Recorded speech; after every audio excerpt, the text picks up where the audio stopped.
Hi friends, welcome back to my channel. ಬೆಳಿಗ್ಗೆ ಎದ್ದರೆ ತಿಂಡಿಗೆ ಏನು ಮಾಡೋದು, ಮಕ್ಕಳಿಗೆ ಟಿಫನ್ ಬಾಕ್ಸಿಗೆ ಏನು ಮಾಡೋದು ಅಂತ ಯೋಚನೆ ಮಾಡ್ತಾ ಇದ್ದರೆ ನಾವು ಇವತ್ತು ವಾಂಗಿಬಾತ್ ಮಾಡೋಣ ಅಂತ ಅಂದ್ಕೊಂಡ್ರೆ ಅಂಗಡಿಯಿಂದ ಪೌಡರ್ನ ತಂದು ವಾಂಗಿಬಾತ್ನ ಮಾಡ್ತೀವಿ.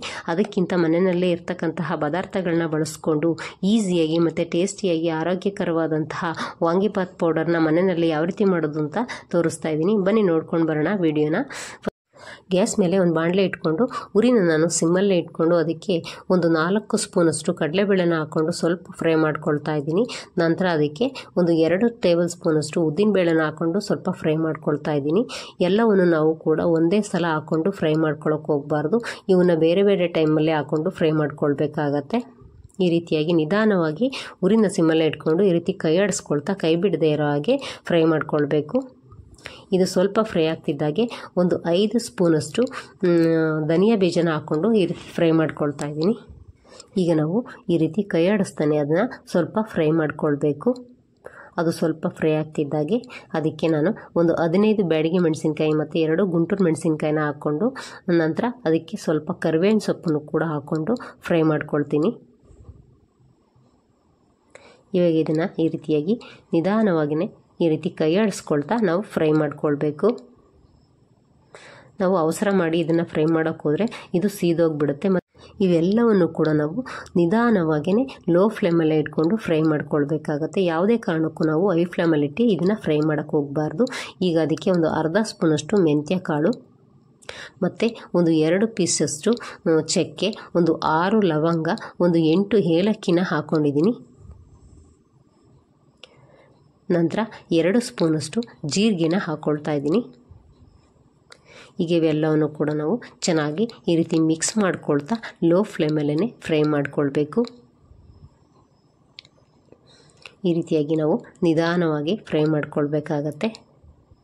ಎಲ್ಲಿವರೆಗೆ ನಾವು ಫ್ರೈ ಮಾಡಬೇಕು ಅಂದರೆ ಇದು ಒಂದು ರೀತಿ ಘಮ ಬರಬೇಕು, ಒಂದು ರೀತಿ ಅರೋಮ ಬರಬೇಕು, ಅಲ್ಲಿವರೆಗೂ ನಾವು ನಿಧಾನವಾಗಿ ಈ ರೀತಿ ಫ್ರೈ ಮಾಡ್ಕೊಳ್ಬೇಕು.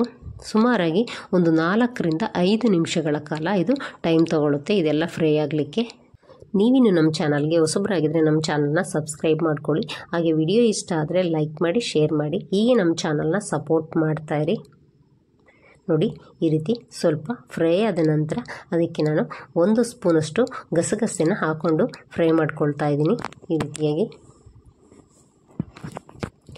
ಈಗ ನಾವು ನಂತರ ಅದಕ್ಕೆ 1 ಕಪ್ಪಷ್ಟು ಕೊಬ್ಬರಿ ತುರಿನ ಹಾಕ್ಕೊಂಡು ಫ್ರೈ ಮಾಡ್ಕೊಳ್ಬೇಕು. ಈ ರೀತಿಯಾಗಿ ಮಿಕ್ಸ್ ಮಾಡ್ಕೊಳ್ತಾ ನಾವು ಫ್ರೈ ಮಾಡ್ಕೊಳ್ಬೇಕಾಗತ್ತೆ. ನಂತರ ಅದಕ್ಕೆ ಒಂದು ಚಿಕ್ಕ ಸ್ಪೂನಲ್ಲಿ 1 ಸ್ಪೂನಷ್ಟು ಅರಿಶಿನ ಹಾಕ್ಕೊಂಡು ಈ ರೀತಿ ಮಿಕ್ಸ್ ಮಾಡ್ಕೊಳ್ತಾ ಇದ್ದೀನಿ. ಈ ರೀತಿಯಾಗಿ ನಿಧಾನವಾಗಿ ಮಿಕ್ಸ್ ಮಾಡ್ತಾ ನಾವು ಲೋ ಫ್ಲೇಮಲ್ಲೇ ಅರಿಶಿನ ಹಾಕಿ ಒಂದು 30 ಸೆಕೆಂಡ್ಗಳ ಕಾಲ ಈ ರೀತಿ ಫ್ರೈ ಮಾಡ್ಕೊಳ್ಬೇಕು. ನಂತರ ಅದಕ್ಕೆ ಕೊನೆಯಲ್ಲಿ ನಾನು ಹಿಂಗನ್ನು ಸೇರಿಸ್ಕೊಳ್ತಾ ಇದ್ದೀನಿ. ಇದನ್ನು ಕೂಡ ಈ ರೀತಿ ಹಾಕಿ ಮಿಕ್ಸ್ ಮಾಡಿಕೊಂಡು ನಾವು ಗ್ಯಾಸ್ನ ಆಫ್ ಮಾಡಿಕೊಂಡ್ರೆ ನಮ್ಮ ವಾಂಗಿಬಾತ್ ಪೌಡರು ರೆಡಿ ಆಗುತ್ತೆ. ನೋಡಿ, ಈಗ ಇದು ಪೂರ್ತಿ ತಣ್ಣಗಾಗ್ಲಿಕ್ಕೆ ಬಿಟ್ಟು ಅದನ್ನು ಮಿಕ್ಸಿ ಜಾರ್ಗೆ ಹಾಕ್ಕೊಂಡು ನಾನು ಪೌಡ್ರ್ ಮಾಡಿಕೊಂಡು ತರ್ತೀನಿ. ನೋಡಿ, ಇದೇ ರೀತಿ ನೀವು ಕೂಡ ನಿಮ್ಮ ಮನೆಯಲ್ಲಿ ಮಾಡಿಕೊಂಡು ಯಾವ ರೀತಿ ಬಂತು ಅಂತ ನನಗೆ ಕಮೆಂಟಲ್ಲಿ ತಿಳಿಸಿ. ನೋಡಿ, ಈಗ ಅದನ್ನು ನಾನು ಪೌಡ್ರ್ ಮಾಡಿಕೊಂಡು ತಂದಿದ್ದೀನಿ. ಈ ರೀತಿಯಾಗಿ ಅದು ಸ್ವಲ್ಪ ತರಿಯಾಗಿ ರವೆ ರೀತಿ ಇರಬೇಕಾಗತ್ತೆ.